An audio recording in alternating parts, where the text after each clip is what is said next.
Namaku Rani, usiaku baru menginjak 19 tahun ketika hidupku berubah dalam satu malam yang tak pernah bisa kulupakan.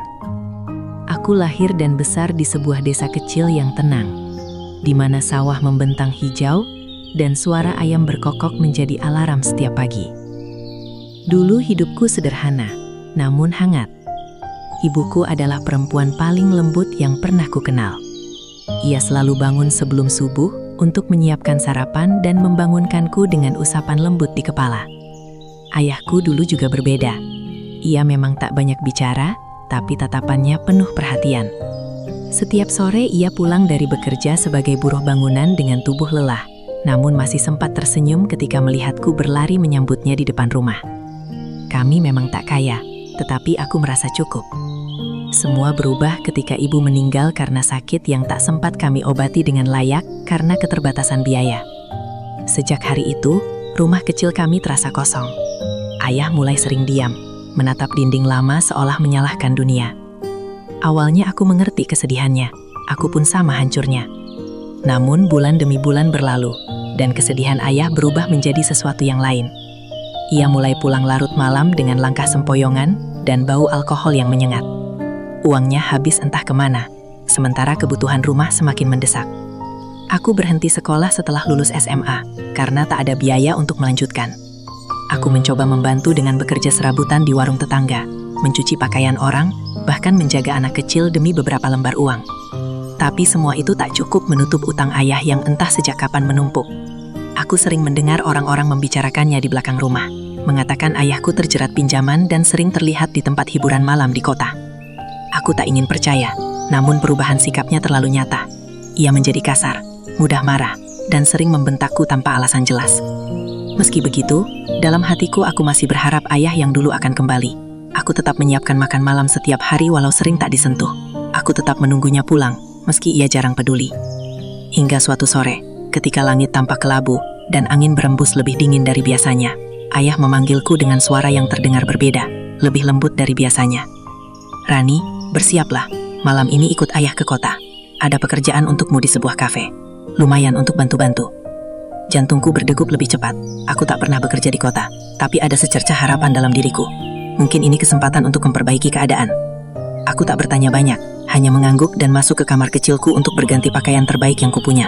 Sebuah blus sederhana warna biru dan rok panjang yang biasa kupakai ke acara desa. Aku berdiri di depan cermin retak, menatap wajahku sendiri. Ada rasa cemas yang tak bisa kujelaskan, tapi aku mengabaikannya. Aku ingin percaya pada ayah. Kami berangkat setelah maghrib dengan motor tuanya yang sering mogok. Sepanjang perjalanan, ayah hampir tak berbicara. Jalan menuju kota terasa lebih panjang dari biasanya. Lampu-lampu kendaraan berseliweran, dan suara klakson memekakkan telinga. Aku memegang erat ujung jaket ayah karena takut terjatuh. Dalam hati aku membayangkan seperti apa kafe itu. Mungkin aku hanya akan menjadi pelayan, mengantar minuman atau membersihkan meja. Aku siap bekerja keras, asalkan bisa membantu ayah melunasi utangnya. Namun ketika kami tiba di depan sebuah bangunan besar dengan lampu warna-warni menyala terang, dan musik keras terdengar hingga ke jalan, perasaanku langsung berubah. Ini bukan kafe biasa. Orang-orang berpakaian mencolok keluar masuk dengan tawa keras dan langkah goyah. Aku menelan ludah dan menatap ayah, berharap ia menjelaskan sesuatu. Tapi ia hanya berkata singkat, "Ikut saja." Tangannya menggenggam lenganku lebih erat dari biasanya. Kami masuk melewati pintu besar yang dijaga pria bertubuh kekar. Di dalam, lampu redup berwarna merah dan ungu membuat suasana terasa asing dan menyesakan. Musik berdentung keras, membuat dadaku ikut bergetar. Beberapa perempuan berdiri di sudut ruangan dengan pakaian yang tak biasa kulihat di desaku. Tatapan mereka kosong, sebagian tampak lelah. Aku mulai merasa ingin pulang. Aku berbisik pada ayah bahwa aku takut, tapi ia tak menjawab. Seorang pria berjas hitam menghampiri kami dengan senyum tipis. Mereka berjabat tangan seperti sudah saling mengenal. Aku mendengar percakapan pelan di antara dentuman musik, tentang utang, tentang pembayaran, tentang tanggung jawab. Aku tak mengerti sepenuhnya, tapi firasatku mengatakan sesuatu yang buruk sedang terjadi. Tiba-tiba ayah mendorongku sedikit ke depan dan berkata dengan suara yang dingin, "Ini anakku, dia yang akan bekerja di sini." Aku menatapnya tak percaya. "Ayah," suaraku gemetar. Pria berjas itu menatapku dari ujung kepala hingga kaki, membuatku merasa seperti barang yang dinilai. Ia tersenyum puas dan menyerahkan sesuatu pada ayah, mungkin uang. Tanganku terasa dingin, tubuhku gemetar. Aku mencoba meraih tangan ayah, tapi ia menariknya lebih dulu. "Kerja yang baik, jangan bikin malu," katanya tanpa menatap mataku. Saat itulah aku sadar, ini bukan sekedar pekerjaan biasa. Ini lebih dari itu. dan aku tak siap. Pintu di belakangku tertutup perlahan, dan suara kuncinya seperti menutup masa laluku. Aku berdiri terpaku, mencoba mencerna kenyataan bahwa orang yang paling kupercaya telah membawaku ke tempat ini. Aku ingin berlari, tapi kakiku terasa kaku. Aku ingin berteriak, tapi suaraku tertahan di tenggorokan. Aku masih berdiri terpaku ketika pintu besar di belakangku benar-benar tertutup, dan suara kuncinya terdengar jelas di tengah dentuman musik yang memekakkan telinga. Rasanya seperti bukan hanya pintu itu yang dikunci, tetapi juga kebebasanku, masa depanku, bahkan kepercayaanku pada satu-satunya keluarga yang kupunya. Aku menoleh ke arah pintu, berharap ayah akan kembali, berharap semua ini hanya salah paham, berharap ia akan berkata bahwa ini hanya pekerjaan biasa dan aku terlalu takut.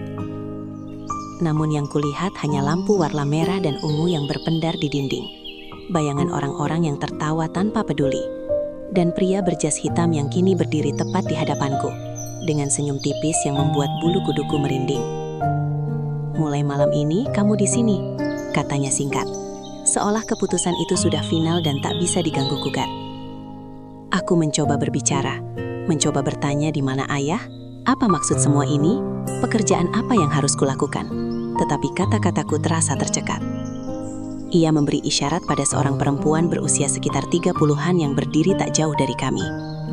Perempuan itu berjalan mendekat dengan langkah tenang. Wajahnya dirias tebal namun tak bisa menyembunyikan kelelahan di matanya. "Bawa dia ke belakang. Jelaskan aturan di sini," ujar pria itu datar.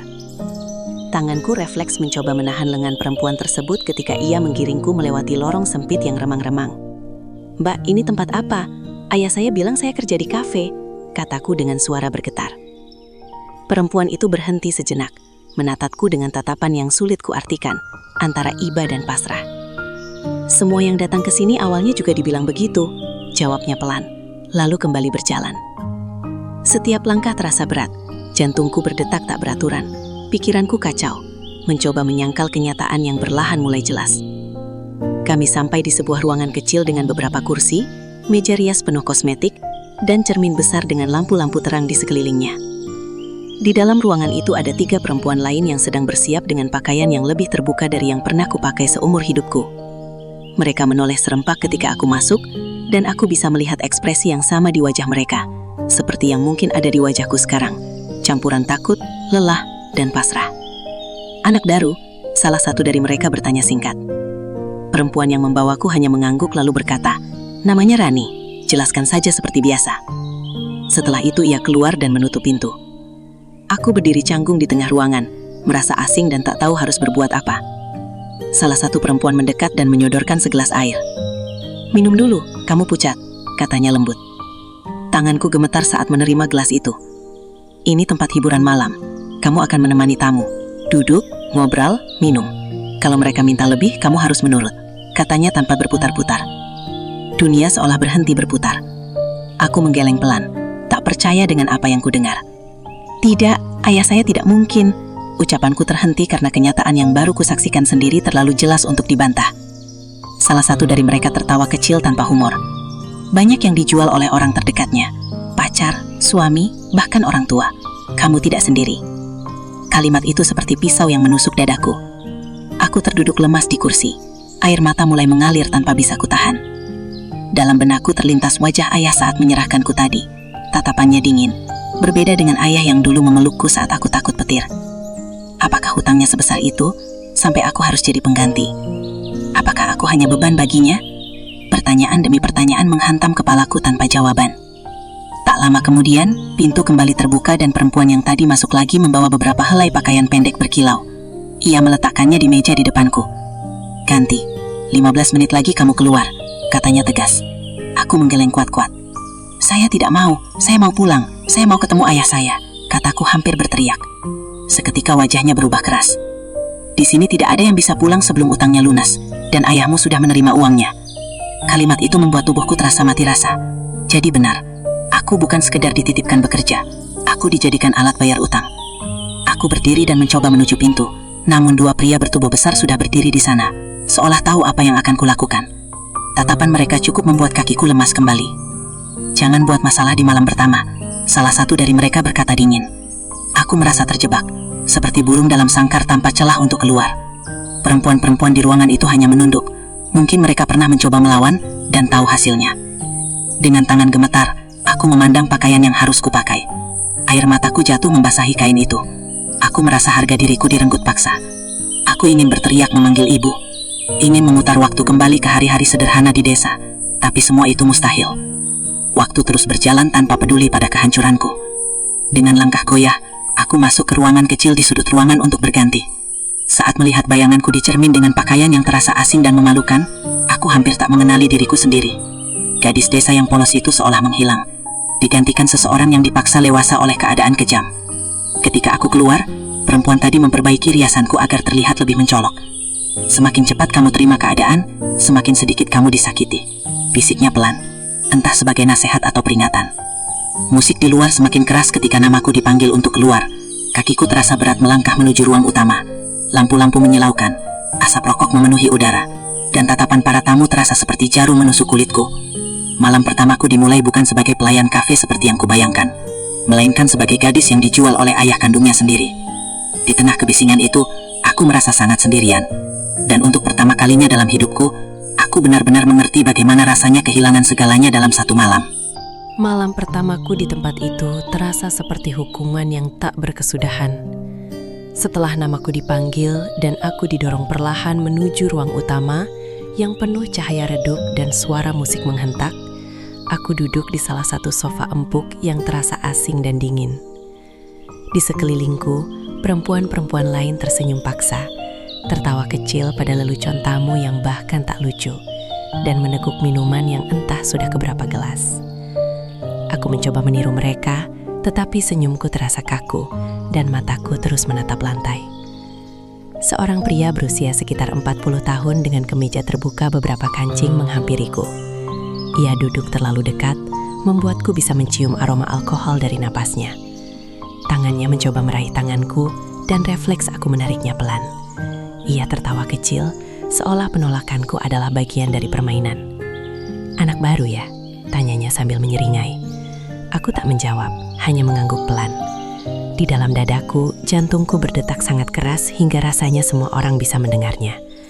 Aku ingin menangis, tetapi aku ingat pesan perempuan tadi, bahwa semakin aku melawan, semakin aku akan disakiti. Maka aku menahan air mata itu, membiarkannya mengenang tanpa jatuh.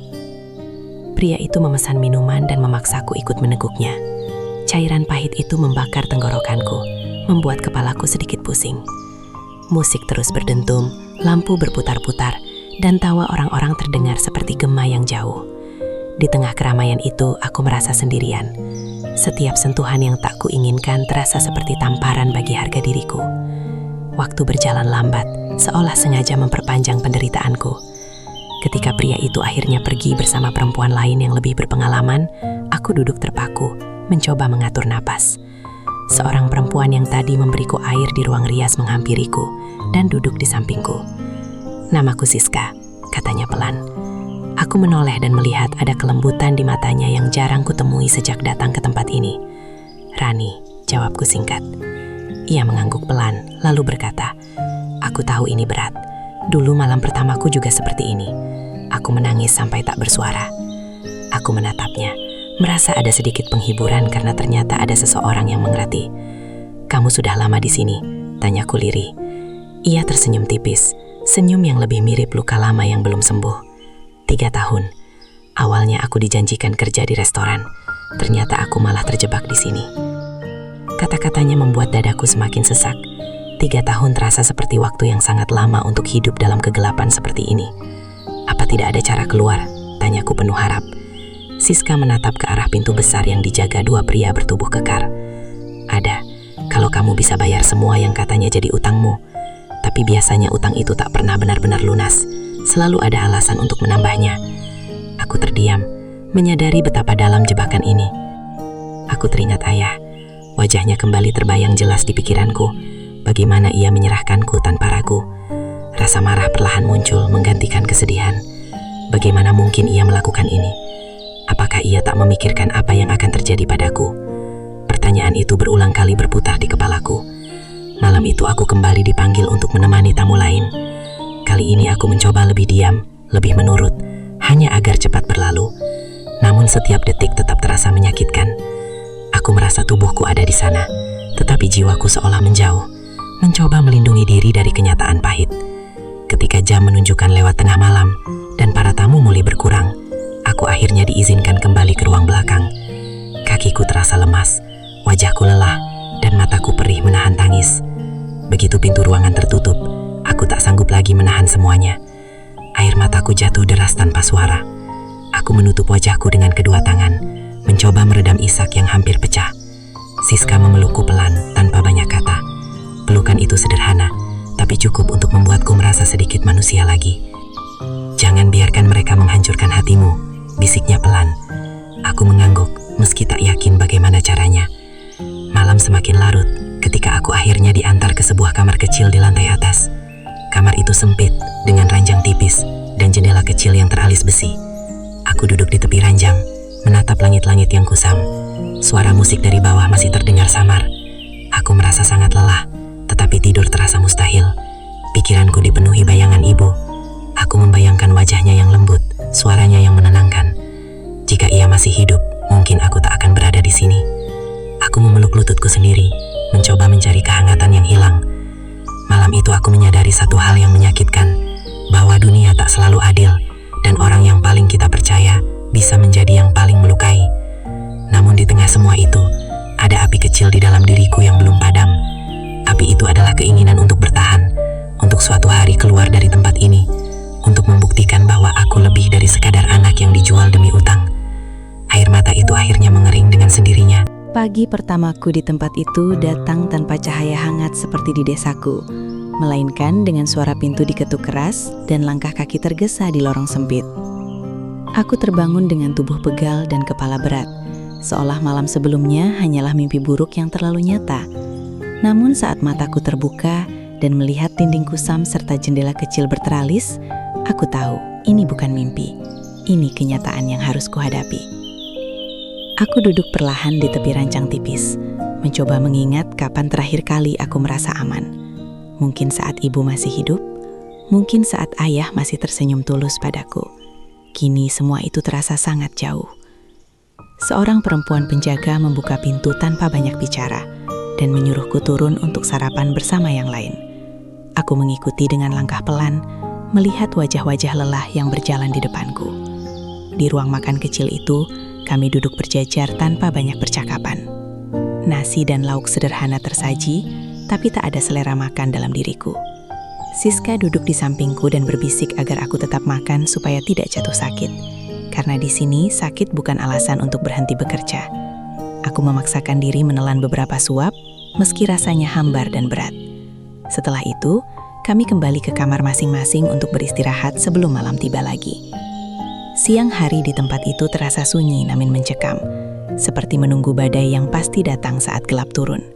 Aku memanfaatkan waktu itu untuk berpikir, mencoba mencari celah untuk keluar, mencoba menyusun keberanian untuk bertanya tentang ayah. Namun setiap kali langkahku mendekati tangga menuju pintu utama, dua pria penjaga selalu berdiri di sana dengan tatapan yang membuatku mundur. Aku sadar, aku bukan tamu di sini, melainkan tahanan yang dibungkus kemewahan palsu. Malam kedua datang lebih cepat dari yang kuharapkan. Kali ini aku tak lagi menangis di depan cermin saat dirias. Air mataku seperti telah habis semalam. Yang tersisa hanya rasa kosong dan marah yang perlahan tumbuh. Ketika dipanggil ke ruang utama, aku berjalan lebih tegak meski hatiku tetap gemetar.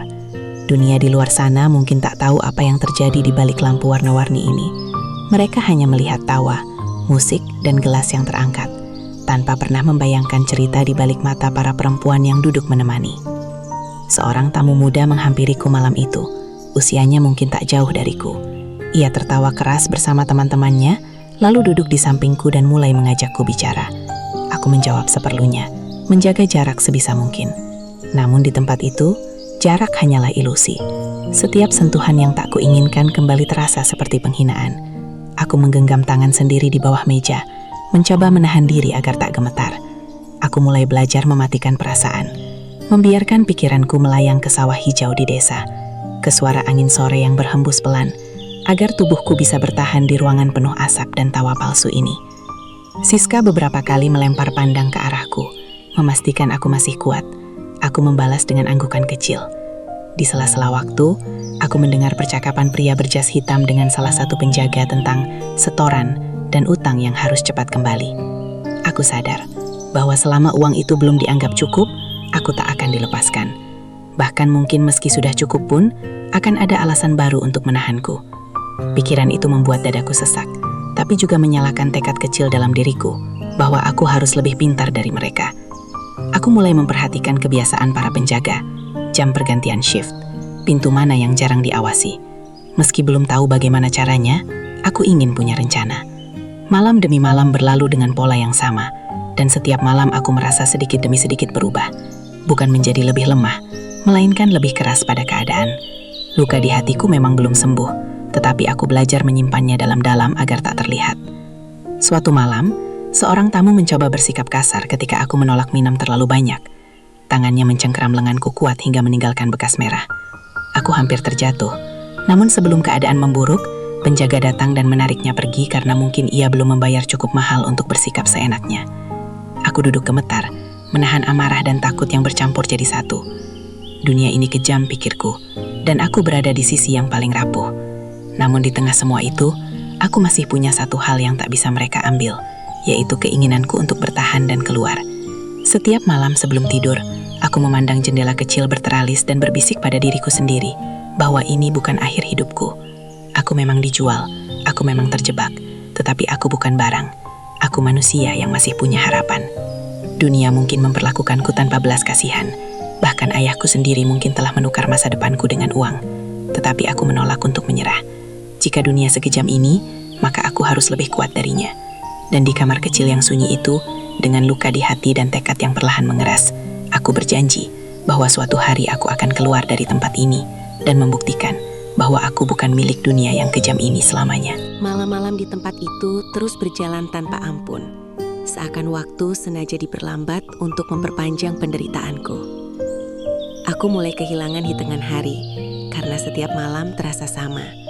Musik yang sama, tawa palsu yang sama, tatapan yang sama, dan rasa hampa yang terus menggerogoti hatiku. Namun di tengah rutinitas yang menyesakan itu, sesuatu yang berbeda mulai muncul. Sesuatu yang tak pernah kuduga akan menjadi secercah cahaya di tempat segelap ini. Malam itu seperti biasa, aku duduk di sofa sudut ruangan, berusaha tak terlalu menonjol agar tak sering dipanggil tamu yang kasar. Lampu merah dan ungu berputar di langit-langit, asap rokok mengambang di udara, dan suara gelas beradu terdengar bersahutan. Seorang pria masuk bersama dua temannya, namun berbeda dari kebanyakan tamu lain, ia tak langsung tertawa keras atau memanggil perempuan dengan gerakan tangan tak sabar. Ia berjalan tenang, matanya menyapu ruangan tanpa tergesa, lalu duduk di meja yang tak terlalu dekat dengan panggung. Aku tak terlalu memperhatikannya sampai salah satu pelayan memanggilku untuk menemaninya. Jantungku kembali berdegup tak nyaman, namun aku tetap melangkah mendekat dengan senyum yang kupaksakan. Ketika aku duduk di depannya, ia hanya menatapku beberapa detik tanpa ekspresi merendahkan seperti yang biasa ku terima. "Namamu siapa?" tanyanya pelan. Suaranya tidak keras, meski musik berdentum. "Rani," jawabku singkat, menunduk seperti kebiasaan yang sudah tertanam. Ia mengangguk dan memperkenalkan dirinya sebagai Arman. Cara bicaranya berbeda, tidak terburu-buru, tidak mencoba menyentuhku sembarangan. Ia hanya memesan minuman dan bertanya apakah aku lelah. Pertanyaan sederhana itu membuatku sedikit terdiam, karena tak ada tamu yang pernah menanyakan perasaanku sebelumnya. Biasanya, mereka hanya peduli pada kesenangan mereka sendiri. Aku menjawab seadanya, mencoba tetap menjaga jarak, karena di tempat ini, percaya adalah kemewahan yang tak kumiliki. Namun malam itu berlalu tanpa kejadian yang membuatku merasa terhina. Arman hanya berbicara ringan tentang kota, tentang pekerjaannya yang katanya sering membuatnya stres, dan tentang bagaimana tempat seperti ini baginya hanyalah pelarian sesaat dari tekanan hidup. Ia tidak memaksaku minum banyak, tidak mencoba bersikap kasar, dan ketika waktu habis, ia berdiri tanpa menyentuhku lebih jauh. Sebelum pergi, ia berkata pelan, Kamu kelihatan tidak seperti yang lain. Hati-hati di sini. Kalimat itu terus terngiang di kepalaku, bahkan setelah ia keluar dari pintu besar itu. Aku tak tahu mengapa kata-katanya terasa berbeda. Mungkin karena sudah terlalu lama tak ada yang melihatku sebagai manusia utuh. Malam berikutnya ia datang lagi, kali ini sendirian. Aku kembali dipanggil untuk menemaninya. Dalam hatiku ada rasa cemas sekaligus penasaran. Apakah ia akan berubah seperti yang lain? Namun ternyata tidak. Ia tetap sama, berbicara dengan tenang. Sesekali bertanya tentang diriku tanpa memaksa jika aku tak ingin menjawab. Awalnya aku hanya memberikan jawaban singkat, tetapi perlahan, tanpa kusadari, aku mulai bercerita sedikit tentang desa tempatku tinggal, tentang sawah dan ibu yang sudah tiada. Aku tak menyebut soal ayah, bagaimana aku bisa berada di sini. Luka itu masih terlalu segar.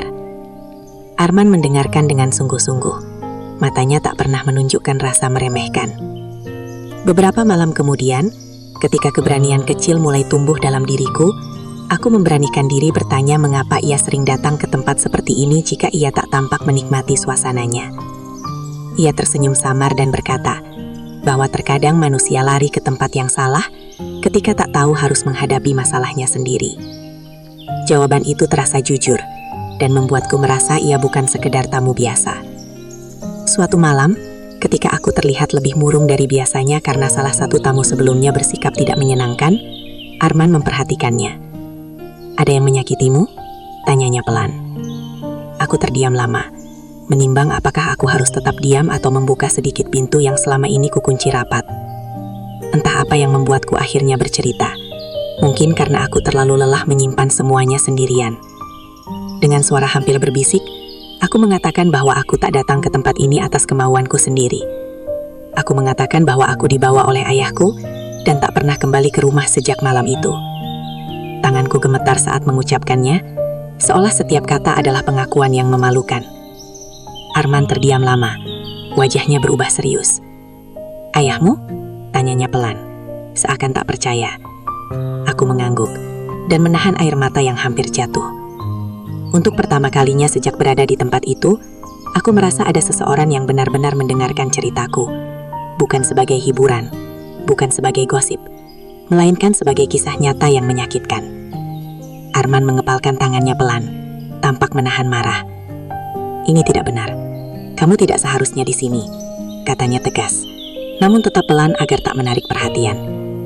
Kata-katanya membuat dadaku terasa hangat sekaligus takut.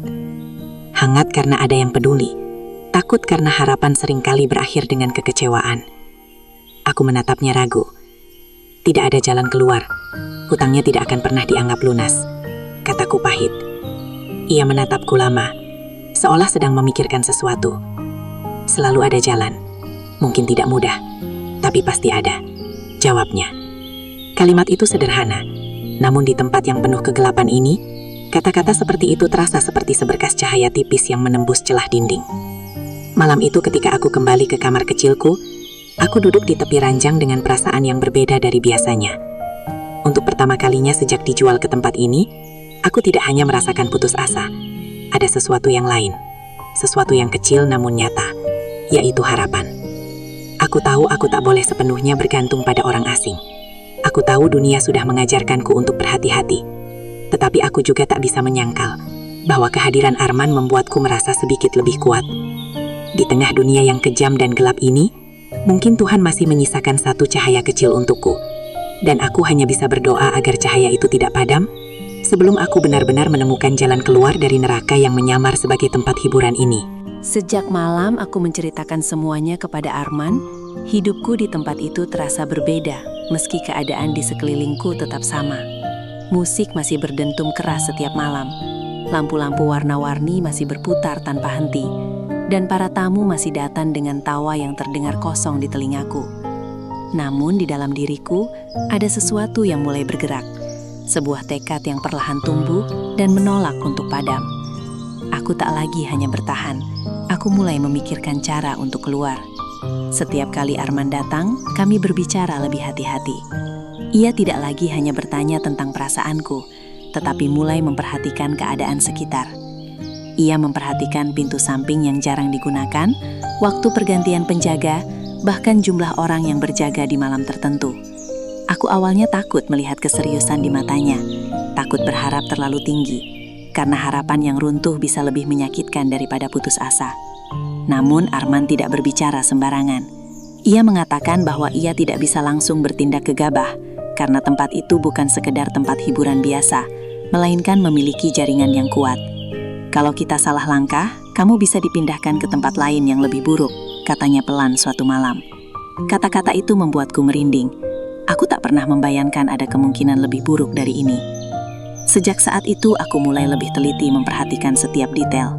Siang hari yang biasanya kuhabiskan dengan termenung di kamar kecil, kini kugunakan untuk mengamati.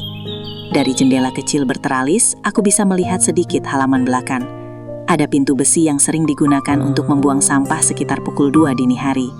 Penjaganya biasanya hanya satu orang, dan terlihat lebih santai dibanding yang di pintu depan. Aku menyimpan informasi itu dalam pikiranku. Siska mulai menyadari perubahan sikapku. Ia melihatku sering melamun bukan karena sedih, melainkan karena berpikir. Suatu siang ketika kami duduk berdua di ruang rias yang sepi, ia bertanya pelan apakah aku sedang merencanakan sesuatu. Aku terdiam beberapa saat sebelum akhirnya mengangguk. Aku menceritakan sedikit tentang Arman dan niatnya membantuku keluar. Mata Siska membesar antara kaget dan takut. Itu berbahaya, Rani. Kalau ketahuan, kita bisa dihukum berat, bisiknya cemas. Aku menggenggam tangannya dan berkata bahwa aku tak ingin selamanya terjebak di sini. Wajahnya berubah sendu. Aku juga ingin keluar, tapi aku sudah terlalu lama di sini. Aku takut harapan hanya akan membuatku semakin sakit. Ucapannya membuatku sadar bahwa tidak semua orang punya keberanian untuk bermimpi lagi setelah terlalu lama terluka. Namun entah mengapa, di dalam hatiku ada suara yang mengatakan bahwa kesempatan ini mungkin tak akan datang 2 kali. Malam-malam berikutnya menjadi semakin menegangkan. Arman mulai duduk di meja yang lebih dekat dengan pintu belakang agar bisa memperkirakan jarak dan waktu. Ia pernah berpura-pura pergi ke toilet untuk melihat lorong samping. Ketika kembali, ia hanya berkata singkat bahwa kemungkinan itu ada, tapi kami harus memilih malam yang tepat. Malam ketika pengunjung ramai sehingga perhatian penjaga terbagi. Aku merasa campuran takut dan bersemangat setiap kali membicarakannya. Di satu sisi aku takut gagal, di sisi lain aku tak tahan lagi menjalani hidup seperti ini. Setiap sentuhan yang tak kuinginkan semakin memperkuat keinginanku untuk kabur. Suatu malam, situasi menjadi lebih tegang ketika salah satu tamu mabuk mencoba menarikku secara paksa ke ruang privat. Aku melawan sekuat tenaga hingga penjaga datang melerai. Meski kejadian itu tak berlangsung lama, hatiku semakin mantap bahwa aku tak bisa menunggu lebih lama lagi. Setelah tamu itu pergi, Arman datang lebih awal dari biasanya dan melihat bekas merah di lenganku. Tatapannya berubah gelap oleh kemarahan. Kita tidak bisa menunda lagi, katanya tegas. Kata-kata itu membuat nafasku tercekat. Malam itu juga kami mulai menyusun rencana lebih rinci. Aku akan berpura-pura sakit sekitar pukul 1:30 saat suasana mulai riuh dan tamu semakin mabuk. Biasanya jika ada yang merasa tak enak badan, kami diizinkan ke ruang belakang sebentar. Dari sana aku harus menunggu momen ketika penjaga di pintu samping lengah. Arman akan menunggu di gang belakang dengan mobil menyala. Semua terdengar sederhana ketika diucapkan, tapi risikonya begitu besar. Aku memikirkan kemungkinan terburuk, dipukuli, dipindahkan, atau bahkan tak pernah bisa keluar lagi. Namun pikiran tentang bertahan selamanya di tempat itu terasa lebih mengerikan daripada risiko yang harus kuhadapi. Siang sebelum rencana itu dijalankan, aku hampir tak bisa makan. Siska duduk di sampingku dan akhirnya berkata bahwa ia ingin ikut. Keputusan itu mengejutkanku. Aku tidak bisa terus begini. Kalau kamu punya kesempatan, aku juga ingin mencoba, katanya dengan suara bergetar. Aku memeluknya erat. Kini rencana kami bukan lagi untuk 1 orang, melainkan 2. Kami tahu ini membuat semuanya lebih sulit, tapi meninggalkannya sendirian juga terasa kejam. Malam yang ditentukan akhirnya tiba. Suasana lebih ramai dari biasanya karena akhir pekan. Musik semakin keras, tawa semakin riuh, dan minuman mengalir tanpa henti. Jantungku berdetak sangat cepat, hingga rasanya hampir keluar dari dada. Aku terus melirik jam di dinding, menunggu waktu yang telah disepakati. Langkahku terasa seperti berjalan di atas kaca tipis yang bisa pecah kapan saja. Tanganku menggenggam erat tangan Siska, dan kami bergerak perlahan menyusuri lorong sempit menuju pintu belakang, yang hanya berjarak beberapa meter, namun terasa sejauh perjalanan hidupku yang penuh luka. Suara musik dari ruang utama masih menggema keras, dentumannya menutupi suara napas kami yang memburu. Penjaga yang berdiri di dekat pintu besi tampak lengah. Ia sedang merokok sambil memainkan ponselnya. Sesekali tertawa kecil melihat sesuatu di layar. Inilah momen yang kami tunggu. Aku memberi isyarat pada Siska dengan tatapan mata, dan kami melangkah semakin dekat dengan hati-hati, berusaha tidak menimbulkan suara. Setiap detik terasa begitu lambat dan menyiksa. Aku bisa mendengar detak jantungku sendiri di telinga, bercampur dengan suara darah yang berdesir cepat. Saat kami hampir mencapai pintu, tiba-tiba suara langkah terdengar dari arah tangga. Tubuhku membeku. Aku berpikir semuanya sudah berakhir, bahkan sebelum dimulai.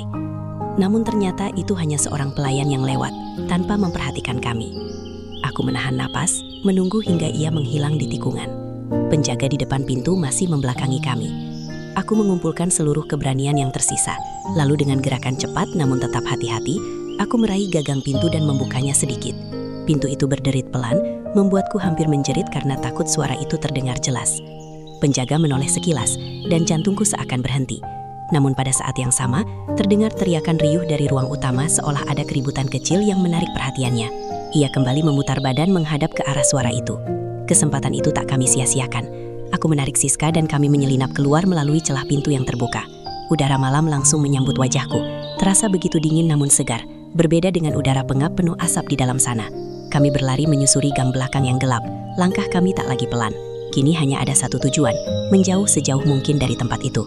Di ujung gang, sebuah mobil dengan mesin menyala terlihat samar di bawah lampu jalan yang redup. Arman berdiri di sampingnya. Wajahnya tegang saat melihat kami. "Cepat," bisiknya keras. Kami masuk ke dalam mobil dengan napas tersengal. Begitu pintu tertutup, Arman langsung menginjak pedal gas dan mobil melaju meninggalkan gang sempit itu. Namun, kebebasan tak datang tanpa harga. Dari kaca spion, aku melihat dua sosok pria berlari keluar dari pintu belakang. Mungkin akhirnya menyadari kami menghilang. Salah satu dari mereka berteriak dan menunjuk ke arah mobil kami. Aku merasakan darahku serasa membeku. "Mereka lihat kita," ucapku panik. Arman tak menjawab, fokus pada jalan di depannya. Ia berbelok cepat ke jalan utama yang masih cukup ramai oleh kendaraan malam. Lampu-lampu kota terasa seperti garis cahaya yang memanjang di mataku karena kecepatan mobil. Aku memegang erat kursi, sementara Siska menunduk gemetar di sampingku. Tak lama kemudian, sebuah motor melaju kencang dari arah belakang, mencoba mendekati kami. Aku hampir tak bisa bernapas melihatnya. "Pegangan," kata Arman singkat, sebelum ia membelok tajam ke jalan kecil yang lebih gelap dan sempit. Motor itu sempat mengikuti beberapa meter, tetapi lalu menghilang saat kami memasuki kawasan perumahan yang berliku-liku. Arman seolah sudah hafal jalan-jalan kecil itu. Beberapa menit yang terasa seperti berjam-jam, akhirnya berlalu tanpa ada lagi kendaraan mencurigakan di belakang kami. Aku tak sadar sejak kapan air mataku mengalir deras. Tangis yang selama ini kutahan akhirnya pecah. Bukan tangis sedih seperti malam-malam sebelumnya, melainkan tangis campuran antara takut dan lega. Siska memelukku erat, tubuhnya juga masih gemetah. "Kita berhasil keluar," bisiknya lirih, seolah tak percaya. Aku noleh keluar jendela, melihat bangunan-bangunan yang semakin jauh dari tempat itu. Untuk pertama kalinya sejak malam aku dijual, aku benar-benar merasa berada di luar dinding penjara tak kasat mata itu. Namun, di balik rasa lega, ada ketakutan lain yang menghantui. Apakah mereka akan mencariku? Apakah mereka akan menemukan tempatku bersembunyi? Arman seakan bisa membaca pikiranku. "Kita tidak akan langsung ke rumahku. Terlalu berisiko. Kita ke rumah saudara sepupuku di kota sebelah. Mereka tidak tahu apa-apa tentang tempat itu." Jelasnya dengan suara tetap tenang meski wajahnya masih tegang. Aku mengangguk pelan. Perjalanan terasa panjang. Namun kali ini bukan karena ketakutan akan masa depan yang suram, melainkan karena ketidakpastian akan apa yang akan terjadi selanjutnya. Ketika akhirnya mobil berhenti di depan rumah sederhana dengan pagar putih, aku merasa kakiku lemas saat turun. Langit mulai menunjukkan tanda-tanda dini hari, udara semakin dingin, dan suasana begitu sunyi. Seorang perempuan paruh baya membuka pintu setelah Arman mengetuk pelan dan menjelaskan singkat situasi yang sudah ia ceritakan sebelumnya melalui telepon. Ia mempersilahkan kami masuk tanpa banyak tanya. Begitu pintu rumah itu tertutup di belakangku, aku merasa seperti memasuki dunia lain yang jauh lebih tenang. Tidak ada musik keras, tidak ada tawa palsu, tidak ada tatapan yang membuatku merasa seperti barang. Hanya keheningan dan aroma rumah yang hangat. Aku berdiri di ruang tamu kecil itu beberapa detik, mencoba mencerna bahwa aku benar-benar sudah pergi dari tempat itu. Siska mulai menangis terisak. Mungkin semua ketegangan yang ia tahan sejak tadi akhirnya runtuh. Aku memeluknya sambil ikut menangis. Arman berdiri tak jauh dari kami. Wajahnya terlihat lega meski lelah. Malam itu, di rumah asing yang terasa lebih aman daripada tempat manapun selama beberapa bulan terakhir, aku menyadari satu hal penting. Kebebasan memang harus dipertaruhkan, dan kami hampir saja gagal. Namun keberanian kecil yang kami kumpulkan bersama telah membawa kami melampaui pintu besi yang dulu terasa mustahil ditembus. Aku tahu perjalanan belum selesai, luka belum sembuh, dan ancaman mungkin masih ada. Tetapi setidaknya malam ini, aku tidak lagi berada di balik lampu merah dan ungu yang memenjarakan hidupku. Malam ini, aku merasakan udara kebebasan, meski masih samar dan rapuh. Dan aku berjanji pada diriku sendiri bahwa apapun yang terjadi setelah ini, aku tidak akan pernah kembali menjadi gadis yang pasrah dijual tanpa melawan. Hari-hari pertamaku setelah melarikan diri terasa seperti berjalan di atas tanah yang belum benar-benar kokoh. Meski aku sudah jauh dari tempat hiburan itu, bayangannya masih mengikuti kemanapun aku pergi. Rumah sepupu Arman yang sederhana dan tenang menjadi tempat berlindung sementara bagi kami. Dindingnya dicat warna krem lembut, ada aroma masakan rumahan yang hangat setiap pagi, dan tidak ada suara musik keras yang menghantam telinga. Namun ketenangan itu justru membuat pikiranku lebih gaduh. Ketika tak ada kebisingan di luar, suara-suara dari dalam iriku sendiri menjadi semakin jelas. Aku sering terbangun di tengah malam dengan napas tersengal, merasa seolah pintu kamar akan didobrak dan seseorang akan menyeretku kembali ke tempat itu.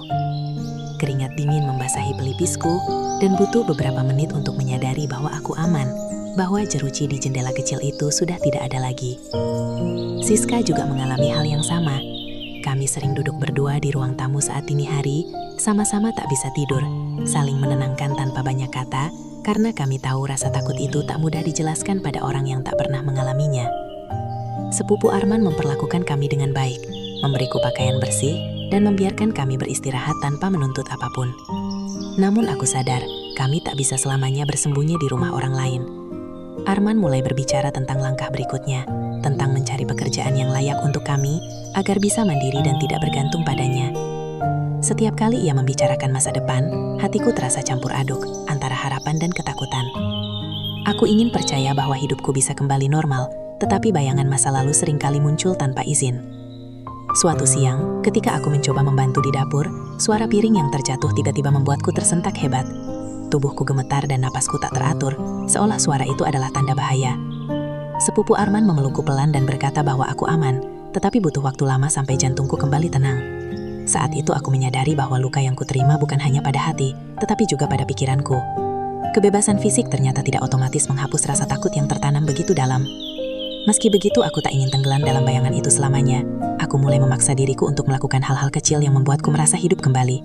Aku menyapu halaman, membantu memasak, bahkan mencoba tertawa saat Siska bercerita tentang hal-hal ringan. Arman kemudian mengenalkanku pada seorang pemilik butik kecil di kota sebelah yang membutuhkan pegawai untuk membantu menjahit dan melayani pembeli. Awalnya aku ragu, takut keluar rumah dan bertemu orang asing lagi. Namun Arman meyakinkanku bahwa tempat itu aman dan berbeda jauh dari masa laluku. Dengan langkah gemetar, aku akhirnya datang ke butik itu. Ruangannya kecil namun terang, dipenuhi kain warna-warni yang tertata rapi. Suasana di sana terasa hangat dan tenang. Pemiliknya, seorang perempuan paruh baya yang ramah, tidak banyak bertanya tentang masa laluku. Ia hanya melihat kesungguhanku dan memberiku kesempatan belajar menjahit lebih serius.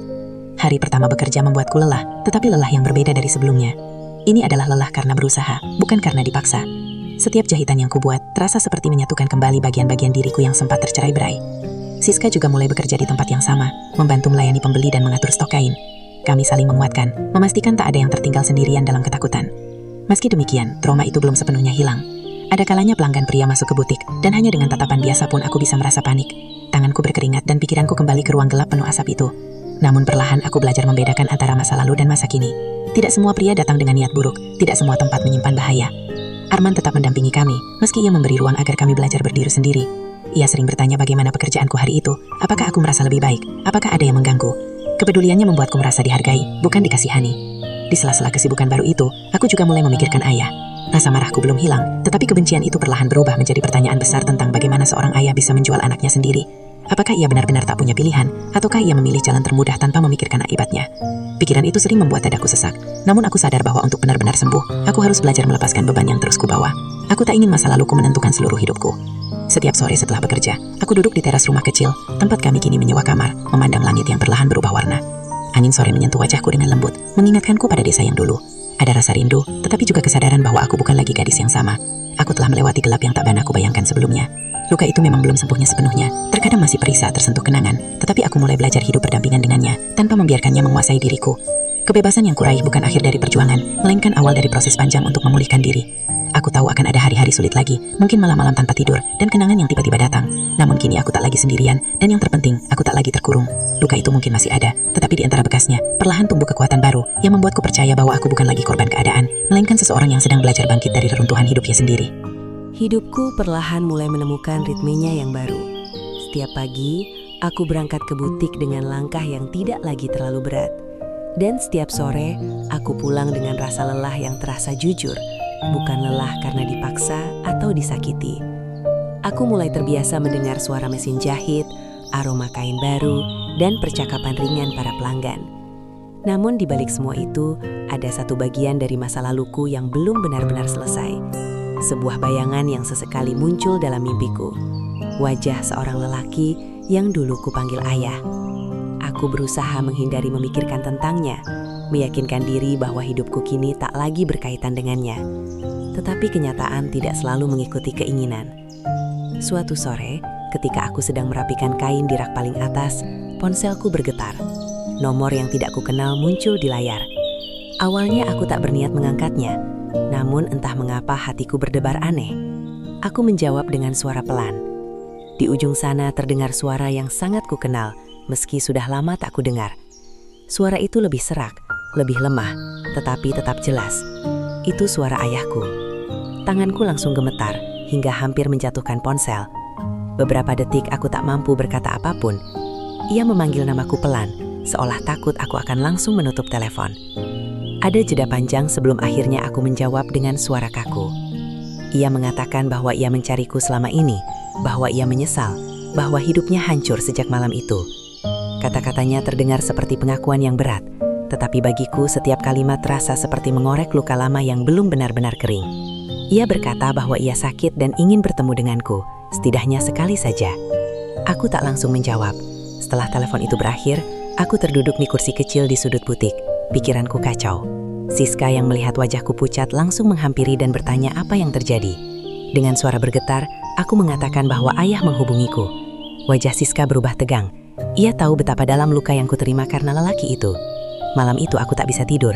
Aku menatap langit-langit kamar, mengingat kembali masa kecilku, saat ayah masih menggendongku pulang dari sawah, saat ia membelikanku permen meski uangnya pas-pasan. Kenangan itu bercampur dengan bayangan malam ketika ia menyerahkanku tanpa ragu. Dua wajah ayah seolah saling bertabrakan dalam pikiranku. Ayah yang dulu penuh kasih dan ayah yang menjualku demi utang. Aku tak tahu mana yang lebih nyata. Arman mendengarkan ceritaku dengan serius ketika aku menceritakan semuanya keesokan harinya. Ia tidak memaksaku untuk bertemu atau menghindar. Ia hanya berkata bahwa keputusan itu harus datang dari hatiku sendiri. Kalau kamu belum siap, jangan paksa diri. Tapi kalau kamu ingin menutup bab ini, mungkin kamu perlu bertemu, katanya pelan. Kata-katanya membuatku merenung lebih dalam. Aku sadar bahwa selama ini aku berusaha lari dari bayangan ayah. Namun mungkin untuk benar-benar sembuh, aku harus menghadapi sumber lukaku. Setelah berhari-hari berpikir, akhirnya aku setuju untuk bertemu, dengan syarat Arman menemaniku dan pertemuan itu dilakukan di tempat terbuka. Hari itu datang dengan perasaan yang tak bisa kujelaskan. Aku berdiri di depan sebuah rumah kecil yang tampak lebih kumuh dari yang kuingat. Pintu terbuka perlahan, dan di sanalah ia berdiri. Tubuhnya terlihat jauh lebih kurus, rambutnya memutih lebih banyak, dan wajahnya tampak penuh penyesalan. Aku hampir tak mengenalinya. Beberapa detik kami hanya saling menatap dalam diam. Ia yang pertama berbicara, meminta maaf dengan suara yang bergetar. Ia berkata bahwa utang dan tekanan membuatnya gelap mata, bahwa ia merasa tak punya pilihan, bahwa setelah aku pergi ia dihantui rasa bersalah setiap hari. Mendengar itu, hatiku tidak serta-merta melunak. Luka yang kutanggung bukan sesuatu yang bisa sembuh hanya dengan kata maaf. Aku bertanya mengapa ia tak memikirkan keselamatanku, mengapa ia lebih memilih uang daripada anaknya sendiri. Ia menangis, sesuatu yang tak pernah kulihat sebelumnya. Ia mengatakan bahwa saat itu ia merasa gagal sebagai suami dan ayah, dan keputusan itu adalah kesalahan terbesar dalam hidupnya. Kata-katanya terdengar jujur, tetapi tetap saja, konsekuensi dari kesalahannya harus kutanggung sendiri. Aku berdiri di hadapannya dengan perasaan campur aduk antara marah, sedih, dan kasihan. Aku menyadari bahwa kebencian yang kusimpan selama ini telah menjadi beban yang terus kubawa kemana-mana. Aku tak ingin terus hidup dalam bayang-bayangnya. Dengan suara yang masih gemetar, aku mengatakan bahwa aku belum bisa melupakan apa yang ia lakukan, tetapi aku tidak ingin terus membenci. Aku memaafkannya bukan karena apa yang ia lakukan bisa dibenarkan, melainkan karena aku ingin bebas dari amarah yang mengikatku. Ia menangis lebih keras mendengar itu, sementara aku justru merasa ada beban yang perlahan terangkat dari dadaku. Pertemuan itu tidak menghapus masa lalu, tidak mengembalikan waktu yang hilang, dan tidak menyembuhkan luka seketika, tetapi ia memberi penutup yang selama ini tak kumiliki. Saat aku berjalan menjauh dari rumah itu, Arman menatapku dengan khawatir, namun aku hanya mengangguk pelan. Di dalam hatiku ada rasa lega yang aneh. Aku tahu aku tak akan pernah menjadi gadis yang sama seperti sebelum malam kelam itu, tetapi aku juga tahu bahwa aku tidak lagi terikat oleh kebencian. Pertemuan itu bukan tentang memperbaiki hubungan yang hancur, melainkan tentang memberiku kesempatan untuk melangkah maju tanpa rantai masa lalu yang terus menarikku ke belakang. Dan untuk pertama kalinya, aku merasa benar-benar melangkah menuju masa depan dengan langkah yang lebih ringan. Waktu berjalan perlahan namun pasti. Dan tanpa kusadari, sudah berbulan-bulan sejak malam pelarianku dari tempat hiburan itu. Hidupku tidak tiba-tiba menjadi sempurna, tidak juga bebas dari rasa takut sepenuhnya, tetapi ada perubahan besar yang kurasakan dalam diriku sendiri. Aku tidak lagi bangun setiap pagi dengan perasaan terjebak, tidak lagi merasa bahwa dunia adalah ruang gelap tanpa pintu keluar. Kini setiap hari memiliki makna yang berbeda. Sekecil apapun langkah yang kuambil, terasa seperti kemenangan kecil atas masa laluku. Butik tempatku bekerja berkembang pelan-pelan. Pelanggan mulai mengenalku sebagai Rani, si penjahit yang teliti dan sabar, bukan sebagai gadis yang pernah dijual oleh ayahnya sendiri. Setiap kali aku menyelesaikan satu potong pakaian dan melihat pelanggan tersenyum puas, ada rasa bangga yang menghangatkan dadaku. Itu mungkin hal sederhana bagi orang lain, tetapi bagiku itu bukti bahwa aku masih punya nilai, masih punya kemampuan, dan masih punya masa depan. Siska juga terlihat jauh lebih ceria dibanding dulu. Kami sering tertawa bersama saat merapikan kain atau melayani pembeli yang cerewet. Terkadang kami saling pandang dan tersenyum kecil, seolah tak percaya bahwa kami pernah berada di tempat yang begitu kelam. Luka itu memang belum sepenuhnya hilang, tetapi kami tidak lagi membiarkannya menguasai hidup kami. Arman tetap hadir dalam hidupku, bukan sebagai pahlawan yang ingin dipuja, melainkan sebagai teman yang setia berdiri di sampingku. Ia tak pernah menuntut balasan atas apa yang telah ia lakukan, dan itu justru membuatku semakin menghargainya. Perlahan-lahan aku belajar membuka hati lagi, bukan dengan tergesa, tetapi dengan keyakinan bahwa tidak semua orang akan menyakitiku. Hubunganku dengan Ayah pun kini berada di titik yang berbeda. Setelah pertemuan itu, kami tidak langsung menjadi dekat, tetapi setidaknya ada ruang untuk berbicara tanpa amarah yang membara. Ia beberapa kali mencoba menemuiku, membawa buah, atau sekedar menanyakan kabar. Aku tidak lagi menutup pintu, tetapi juga tidak membiarkannya masuk terlalu dalam. Aku belajar menetapkan batas, sesuatu yang dulu tak pernah kupahami. Aku menyadari bahwa memaafkan bukan berarti melupakan, atau berpura-pura tak terjadi apa-apa, melainkan menerima bahwa masa lalu tak bisa diubah, dan memilih untuk tidak membiarkannya menghancurkan masa depan.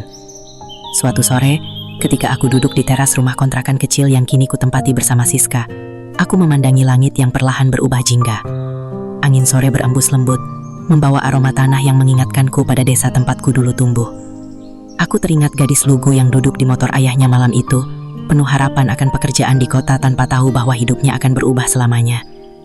Jika aku bisa berbicara pada gadis itu, mungkin aku akan memeluknya dan berkata bahwa ia akan melalui hal-hal yang menyakitkan, tetapi ia juga akan menemukan kekuatan yang tak pernah ia sadari sebelumnya. Aku tak lagi melihat diriku sebagai korban semata. Ya, aku pernah dijual, pernah dipaksa menjalani hidup yang bukan pilihanku, pernah merasa tak berharga dan sendirian. Tetapi aku juga pernah melawan, pernah berlari menuju kebebasan, meski ketakutan hampir melumpuhkanku, pernah bangkit ketika dunia mengira aku akan hancur selamanya. Pengalaman itu memang meninggalkan bekas, namun bekas itu kini menjadi pengingat betapa kuatnya aku bertahan. Beberapa waktu kemudian, aku dan Siska memutuskan membuka usaha kecil-kecilan menjahit dari rumah. Kami menerima pesanan pakaian sederhana, memperbaiki baju, dan kadang membuat seragam untuk anak-anak sekolah. Usaha itu mungkin tidak besar, tetapi setiap rupiah yang kami hasilkan terasa begitu berarti, karena diperoleh dengan cara yang jujur. Aku merasa seperti sedang membangun kembali hidupku dari nol, satu jahitan demi satu jahitan. Ada hari-hari ketika kenangan lama datang tanpa diundang, ketika suara musik keras di suatu acara membuatku terdiam, dan jantungku berdebar tak nyaman. Namun kini aku tahu cara menghadapinya. Aku menarik napas dalam-dalam, dan mengingatkan diriku bahwa aku sudah keluar dari sana, bahwa aku tidak lagi terjebak. Masa lalu adalah bagian dari ceritaku, tetapi bukan seluruh diriku. Malam ini, ketika aku menutup pintu rumah dan mematikan lampu, aku berdiri sejenak di depan cermin. Aku menatap wajahku yang kini terlihat lebih dewasa, lebih tegar. Ada bekas luka yang tak terlihat oleh mata, tetapi juga ada cahaya kecil yang dulu hampir padam. Aku tersenyum pelan pada bayanganku sendiri. Aku mungkin pernah kehilangan banyak hal, tetapi aku tidak kehilangan diriku sepenuhnya. Aku memilih untuk bangkit, memilih untuk memaafkan tanpa melupakan, memilih untuk melangkah, meski jalannya tak selalu rata. Hidupku mungkin tidak akan pernah benar-benar sama seperti sebelum malam itu, tetapi mungkin memang bukan itu tujuannya. Mungkin tujuannya adalah menjadikanku seseorang yang lebih kuat, lebih bijak, dan lebih menghargai kebebasan. Aku pernah berada di titik terendah dalam hidupku, ketika harga diriku terasa dirampas, dan harapanku ambil mati. Namun hari ini aku berdiri di atas kakiku sendiri, bukan sebagai gadis yang dijual, melainkan sebagai perempuan yang selamat, dan memilih untuk tidak menyerah. Dan selama aku terus melangkah, sekecil apapun langkah itu, aku tahu, aku tidak lagi berjalan menuju kegelapan, melainkan menuju cahaya yang kupilih sendiri.